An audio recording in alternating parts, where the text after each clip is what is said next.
Hello everyone, welcome to this session.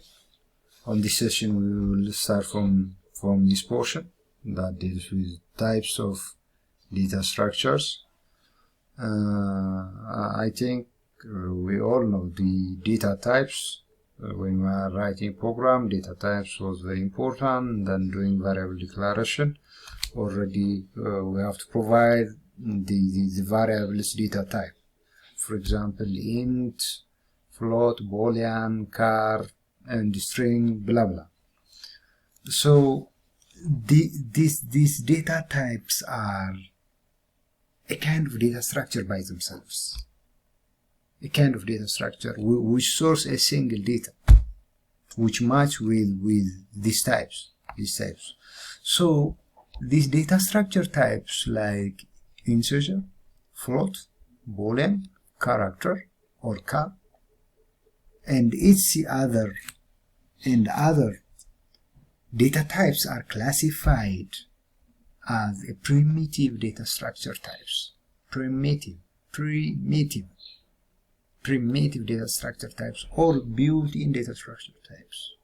Built-in, because they are already known.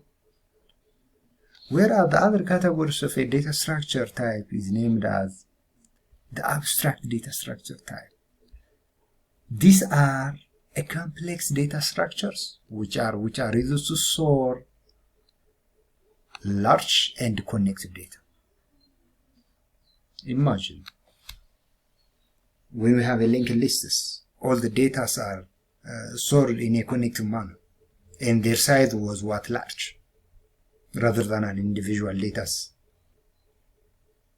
On this data structure type, on the advanced one, or on the abstract data structure types, we can store a data which are large in size, or we can store a data which is connected to each other. So because of that, these are a complex data structure types. These data structure types, these complex data structure types, are named as an abstract data structures, or we can call them user-defined data structures. User-defined data structure types. They are not known, but we can define them. For example, the array. Already know that. We'll define them. Yes, we'll create them. The tree, the graph, this one you can see, the linked lists, the trees, the graph, the stack, the array, the queue. These are examples of an abstract data structure types, or we can call them user-defined data structure types. User-defined data structure types. In general, you can see this one here. We can classify on two categories. We have two categories of data structure types. The first one, built-in, as we have seen before, built-in data structure types, like integers, floats, character, pointers, and double. These are a kind of built-in data structure types, whereas the user-defined data structure types, as we have seen before, the advanced, the complex data structure types are like array, linked lists, files, either a linear or nonlinear, like stacks, queues, trees, graphs. These are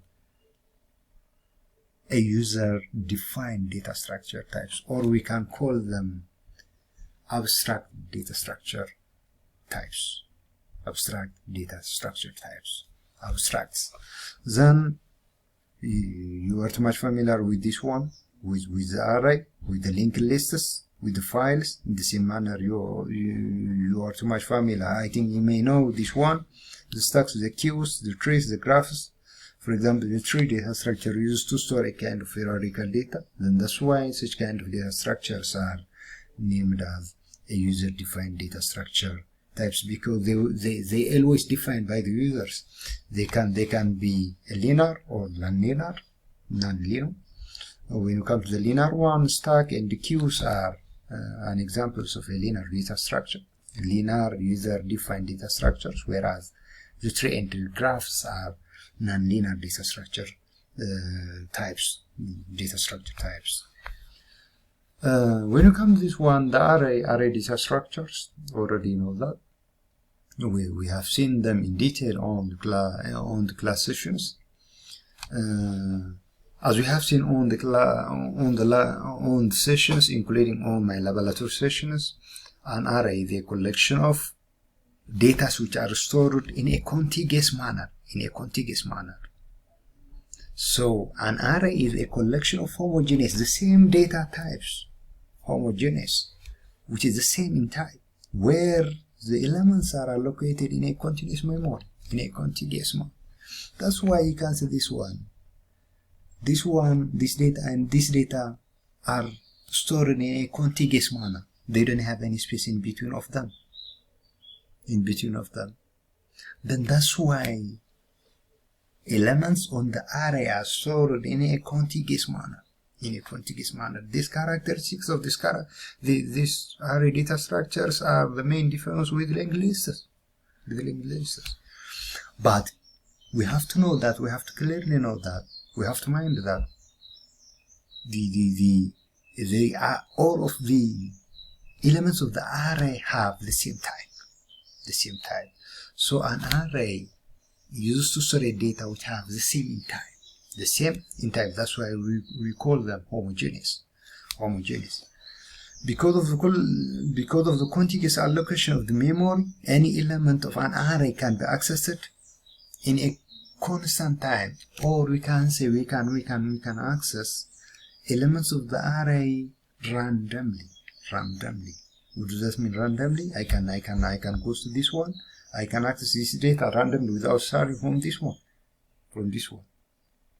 Obviously, we know that an array, each element of the arrays are indexed using an indexes. Their index starts from 0 up to its length -1. On this one, this array's length was 6 because its index starts from 0 up to 5. Then the first index's value was 2, the second one was this one. Then in this manner we can randomly access elements of this array. For example, we can either access this data using C++ in the same way with this one. Say out array of what? An index 2. An index that refers to this data. So always when we need to access an elements of an array, we will use their indexes. That's why their index use us to randomly access the elements. Then this is a way of data structuring technique. That's why we will call it array data structure. So when we have the same types of data, that will be better to store using arrays in this manner. But we have to know that each size was already fixed. We will never update the size of the array after defining that array's length. For example, when we have an additional data to be inserted on this one, we don't have any space. Then we will never store that data on this array. That's the limitation of the arrays. When you come to the linked lists, already know that the linked lists are a linear data structure, as we have seen before. Linear. In the same manner, the arrays are linear, but linked lists are different than of the arrays because the linked arrays are a contiguous sequence of data, whereas linked lists, they are not contiguous. You can see this one. When we say linked list, that was a combination of nodes, node 1, node 2, node 3. But each of the nodes have both the data this one, and the pointer which points to the location of the next data, the next node. In the same manner, this node have both the data, which is the content of the node, or the data value which stores this node, plus it have a pointer which points to the location of the next node. in this way we can form a linked list. This kind of data organization was named as, or data structuring was named as, linked lists. We have links, but they are not continuous. There is a gap that makes different with arrays. In the same manner, for example, this next pointer points to the location of this one, this next pointer points, this node's pointer points to the location of this one, and this node's pointer points to the next node's address. On this case, we don't have any next node. Then that's why the next pointer points to null. That's why the next pointer points to null. So a linked list is a combination of nodes in which each of the nodes have both the data, the content, and the pointers, which points to their next pointers, their next nodes. In this way, then always the initial node, the first node, was named at the head. Then every activity, every operation of this linked list starts from this one. Then on this one, we will never randomly manipulate any data from this one. Always that's sequential. Then we have to start from there. Then we'll go to this one. We can update the kind of data. We can perform any activities on this one, any operations on these nodes. Then we'll go to this one. Using this way, we'll go to this one. Then that indicates we will never randomly access any elements of a linked list. So in the same manner, the size of a linked list is dynamic. We can adjust the size of the linked lists. We can add any node in between of this one and this one, or after this node, or before this one.